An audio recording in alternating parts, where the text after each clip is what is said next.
Our next presenter will be Ms. Christina Davis, who is the academic advisor, instructor, and of interdisciplinary studies at Virginia Commonwealth University.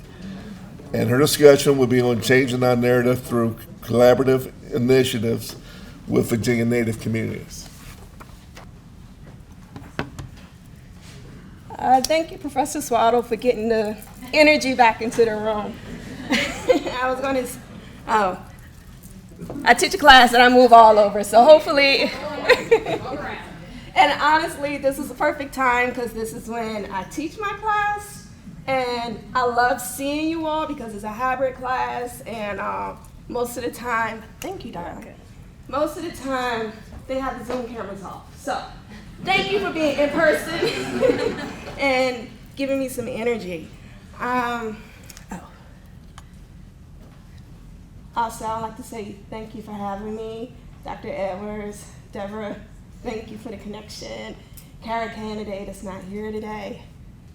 Much respect. I'm so honored to be here before the Chiefs. And my voice is a bit shaky because a year ago I had no idea that I would even be in this position to be before you all. So thank you all for your time today. So, I'm a traditional PowerPoint person. I'm sorry, but this is what I'm used to, accustomed to. I'm an advisor for interdisciplinary studies. I got my bachelor's in that program. I'm also an instructor for interdisciplinary studies. A facilitator for what we call ramalogs, so DEI initiatives. I wanted to talk to y'all today because from two different points of view, VCU employee, as well as a student who has had the passion in Indigenous studies for many years. I received my Bachelor in Interdisciplinary Studies in 2020. It took me 25 years to get there. Thank you. Part of that time was putting 3 children through college themselves. So I was back and forth. I immediately went over and got my master's in educational leadership. The ... It's a PhD in curriculum, culture, and change. I set myself up for that. That's because I'm always talking, and the school education recruiter was like, Christina, you gotta do it. I came over to VCU back in 2016 in student affairs. So my passion is the student, the sense of their belonging, making sure that they feel welcome in college.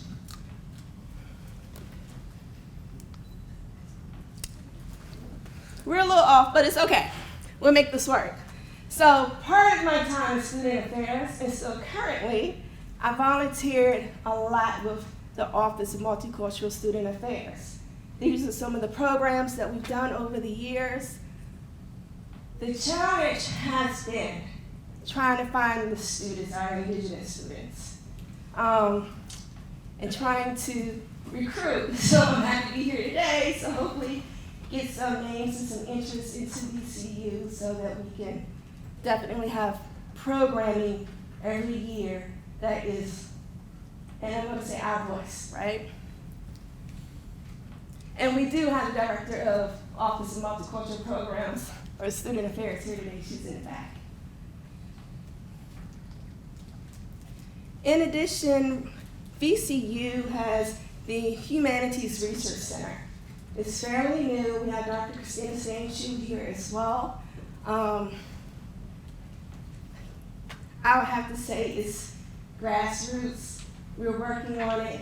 We're looking to collaborate with VCU with our Native communities in VCU the best that we can. But we do understand that we have to develop that relationship. VCU, we have a strained relationship with our communities, but I'm hoping that with our grassworks and grassroots, literally paving the cement and the grass and the land and the water, that we can recruit folks to work along with us. So Humanities Research Center, they have an artist in residence. So Brad Brown's son, oh my gosh, I forgot his name. Ethan, thank you, Ethan Brown from Pamunkey. It's part of the Karen Wood Artist Residency Program. It's our first year doing it, so we're looking to keep doing that annually. I put this up here for numbers. It's after lunch, you know, I'm sure you're tired of graphs and everything, but just to get a little laughter, because I will be honest, I absolutely despise quantitative research methodology, but I know how important it is. This is our Native American, Alaskan Native student population for VCU. The numbers, in my opinion, are low. However, I found out that our students fill out what's called a Common App. If a student put on their application that they're Native and anything else, they're put into the category as 2 or more. So we're not accurately capturing that data. I would love for that data assessment to change. I don't know how we're going to do it, but we're going to make it happen. These numbers help us in programming and asking for resources for our Native population that's there at VCU to better help them out. These numbers really don't give us a fighting chance when we're going, to the Board of Visitors.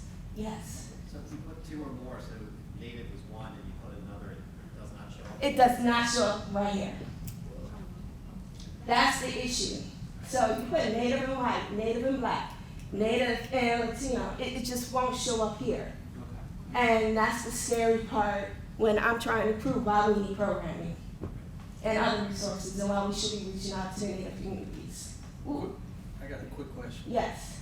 Hispanic is, you get the Hispanic checkbox. Okay. But it's still 2 or more races. No matter what your makeup is, it is still 2 or more races. So that's where we miss out on truly what our population is. Yes, if you want to be represented, well, at least for VCU with a Common App. So if your child is filling out a Common App and you want those numbers to raise, and yes, they may be biracial, multiracial, Right. you would need to do the Native American box. Yes, so that's the unfortunate reality of my numbers today. I know for a fact that this is not true representation. Which is the same reason, if y'all heard earlier, Dr. White said his numbers were not accurate. Absolutely. Yes, I was back there going, yes, yes, yes.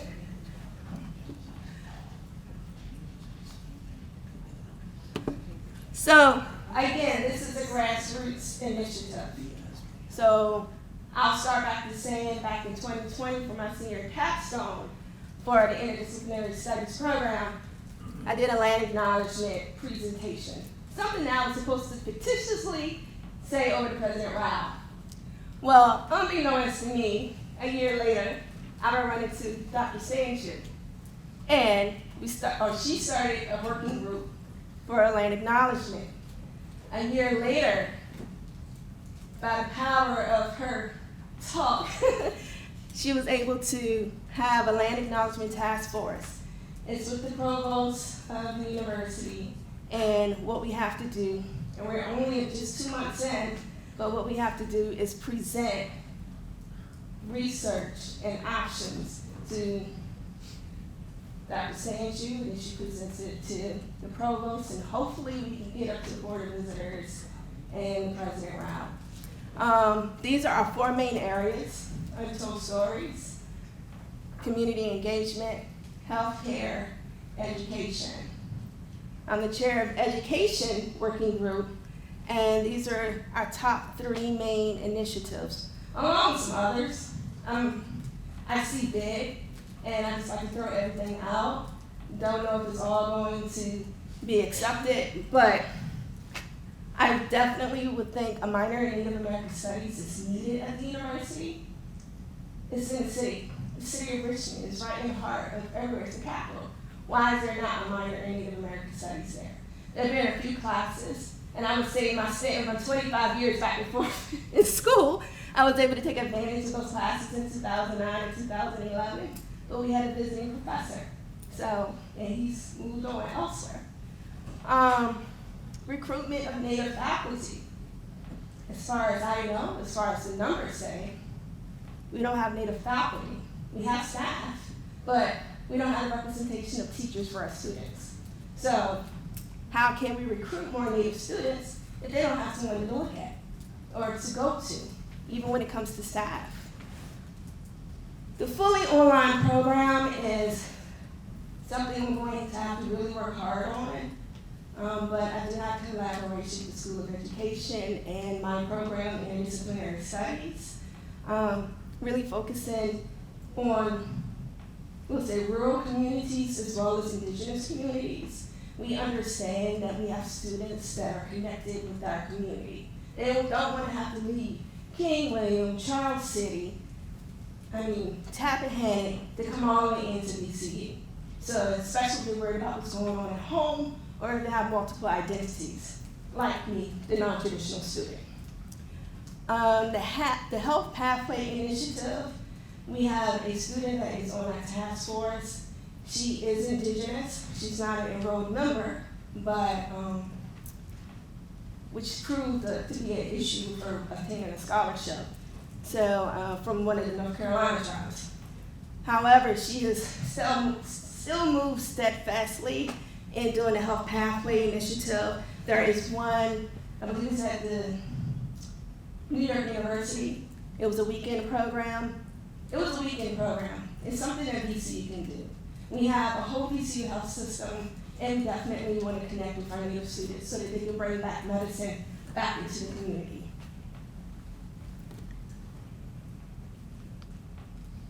So, how do we gain trust? How do we work collectively? And how do we reteach the already taught narratives? And I say that because even though I'm surrounded by scholars, academics, and research, when we have these meetings, there's still some language that is in past tense. There's still some, well, I don't know, how are we going to do this? You know, when I've taken classes, my minor's in anthropology. I would not call out a professor, but the professor was speaking in past tense. And I'm like, no, present tense. It blew me. But I have to say I was an adult student then, so I had to go on to just say, excuse me. But when I said that there was another student, Navajo, she said, me too, I'm here. And he was like, oh, you wrote books, what do you mean, oh? So, I'm sorry, I'm passionate, I'm all for spreading knowledge, but sometimes it just blows my mind that when I navigate campus and I talk to other professors, instructors, PhD folks, that you're still speaking of our Native community in past tense. We're used to that. Myself. Yes. And then lastly, how do we support our Native students? Okay, so I'm born dead.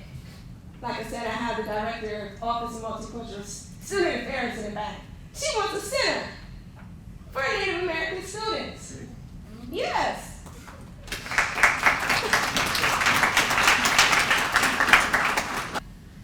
Well, I'm here because I'm just really trying to create the connections, create a rapport, a relationship that hopefully I can obtain some contacts today so that when we do reach out for Indigenous Peoples Heritage Month programming, that we do reach out and say, hey, do you mind sitting on the task force with one of these groups to give them some guidance?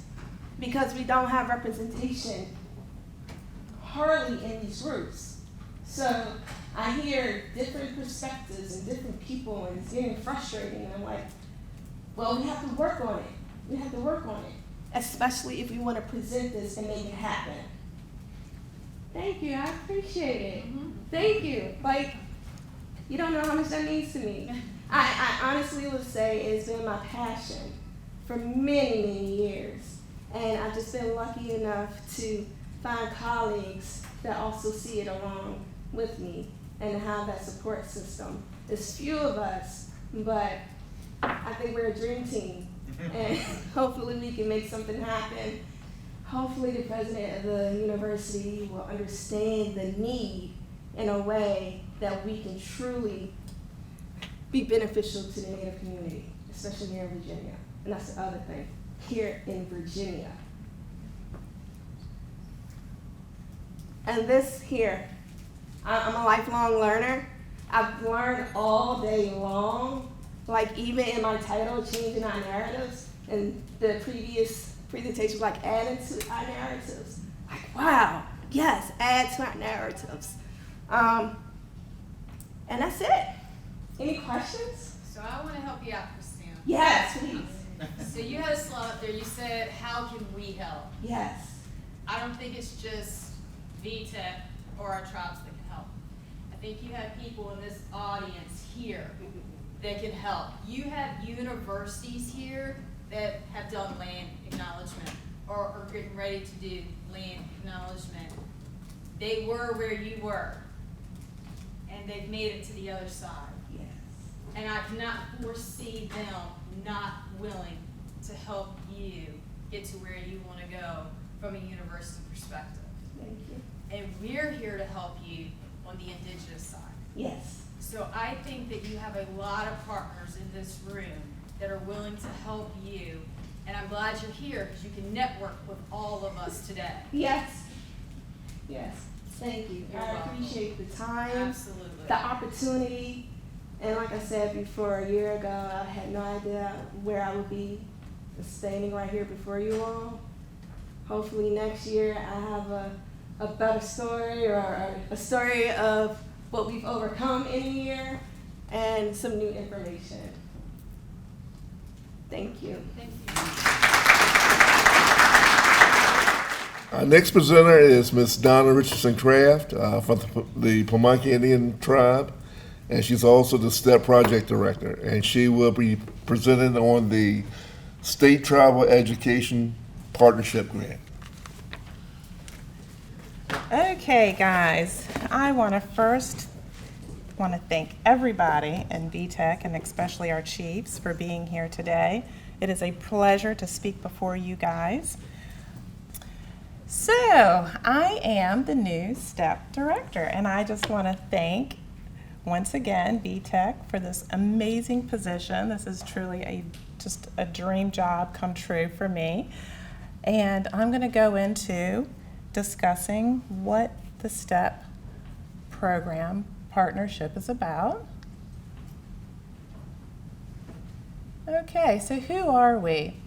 Our mission statement: the Virginia Tribal Education Consortium will partner with the state and local agencies such as the VOD, the LEAs, as well as the Virginia Indian tribes and Native individuals to establish Native sanctions educational codes as well as opportunities for Native youths to receive education and training that they need to become successful adults and contributing members of tribal communities. Our vision statement: Virginia Tribal Education Consortium is committed to facilitate of accurate Virginia Indian history, sovereignty, self-determination, and educational opportunities.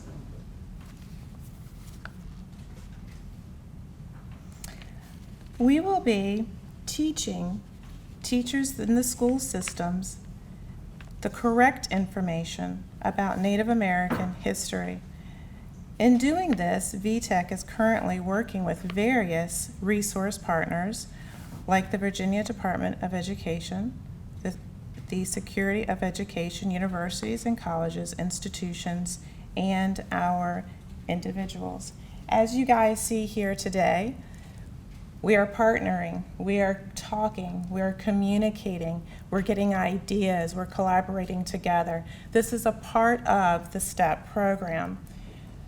As this past week, I have talked to Hanover County Schools, I have talked to Albemarle County Schools, and I have talked to many of you here today and how we're gonna come together and partner together to educate our educators on our language, and our history within our Virginia tribes. Moving along. What is the STEP program? The State Tribal Educational Partnership STEP. We are building programs together. We're coming together, as you see here today. We are also current efforts is to place Native education decision-making into the hands of the Virginia tribes. The full budget at the beginning of our program was $1.7 million. I have to keep putting my glasses on to look at my other notes. Sorry, guys. Our budget is utilized with personal, fringed, travel, equipment, supplies, construction, others, total cost, direct cost, training, stipends as well.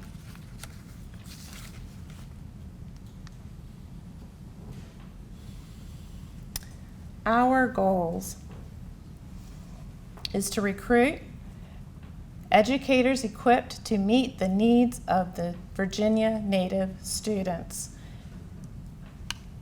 In moving into our objectives for Goal 1, oops, I'm on the wrong page here.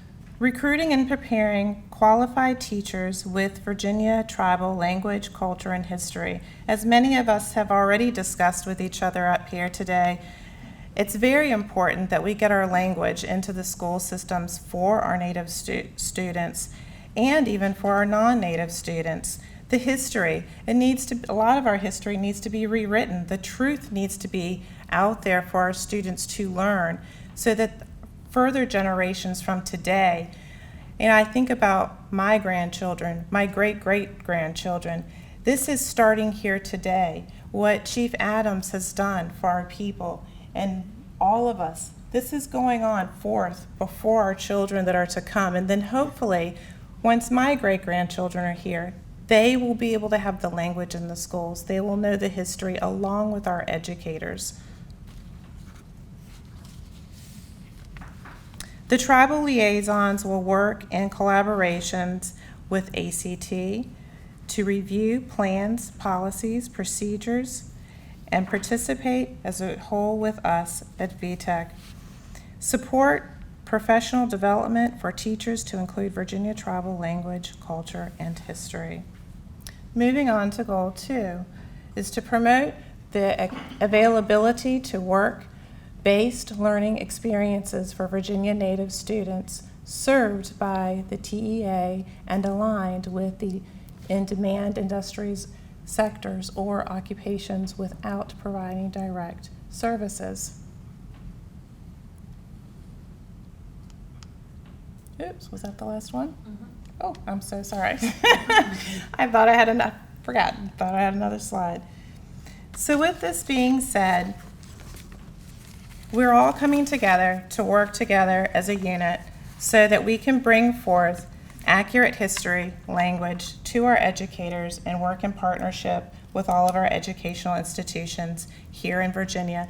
If you guys have any questions or would like to get a hold of me to pass some information on or to get me to help you, my email is at the bottom, dona.richardson-craft@vtec.org. Thank you so much, and you guys have a wonderful, wonderful evening.